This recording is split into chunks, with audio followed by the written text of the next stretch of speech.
Бүгүнкү күндө Кыргызстанда 43 коронавирус менен катталган болсо, 43 киши катталган болсо, алардын 6-өсү реанимацияда жатат. Бул аябай чоң сандар.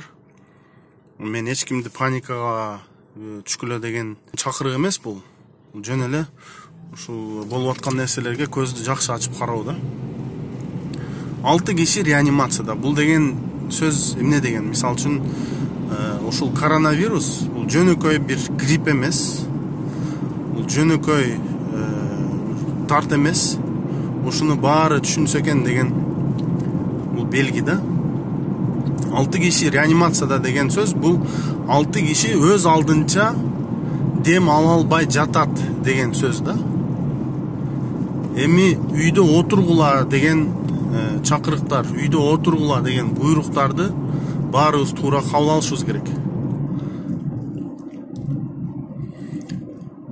Коронавирустун инкубация мөөнөтү 10 күн 14 күн экен.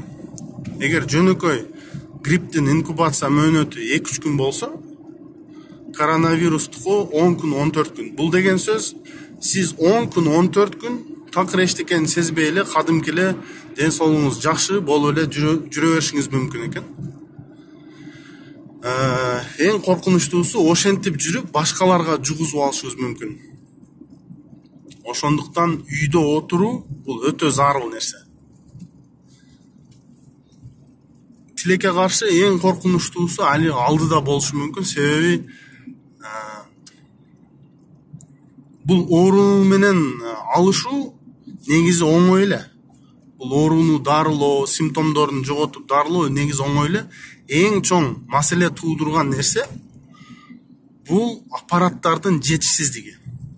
Эң чоң маселе ушул. Себеби бул вирус адамдын денесине киргенде кадимки гриппке окшоп бизди тамагыбыздан, мурдубуздан эле алып, жөтөл менен, бир аз ыстыма менен эле чектелбестен бул аябай чоң ыстыманы берет биринчи. Анан бара-бара акырын жөтөлгө өтөт, кургак жөтөлгө өтөт. Ал жөтөл өпкөгө өтүп кетет. Өпкөгө өтүп, өтө курч түрүндөгү пневмонияга алмашат экен да. Мен өзүм эксперт эмесмин, бирок бул жөнүндө башка өлкөлөрдөгү тажрыйбаларды окуп, түшүнүп анан сүйлөп атам. Өзүм тааныштарыма да ошентип айтып атам. Өзүңдү өзүң изоляциялоо, өзүңдү өзүң башка коомдон, башка адамдардан алыстатуунун негизги максаты ушул. Коронавирусту тарап кетпесин.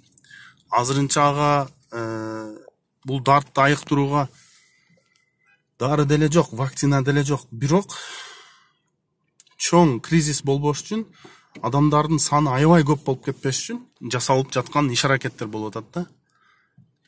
Ошондуктан мен муну колдойм, 100% колдойм. Жана ар бир кыргызстандык дагы муну колдосо жакшы болот деп ойлойм. Кудайга шүгүр, элдер ушинтип түшүнүп, ушундай иш-аракеттерге, иш-чараларга түшүнүү мамиле жасап, көп үйдө отурат.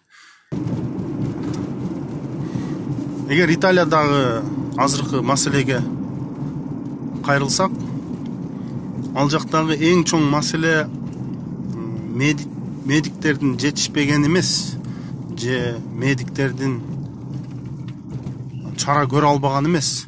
Ал жактагы эң чоң маселе жөн эле ооруга чалыккандардын саны аябай көптүгү, жана аларга оорунун жоктугу, жана эң чоң маселе болуп, бул өпкөнү искусственный вентиляциялоо аппараттары жоктугу да. Эми элестетиңиздер. Эгер бизге азыр бир эле больницага 100 киши түшө турган болсо, чоң температура пневмониясы менен, ошол бир ооруканада канча аппарат бар деп ойлойсуздар? Канча кислород бере турган аппарат бар? Бир эле немеде. Бир эле ооруканада. Ошондуктан бул аябай чоң коркунучтуу маселе. Жана анын жеңүү жолу бул үйдө отуруу.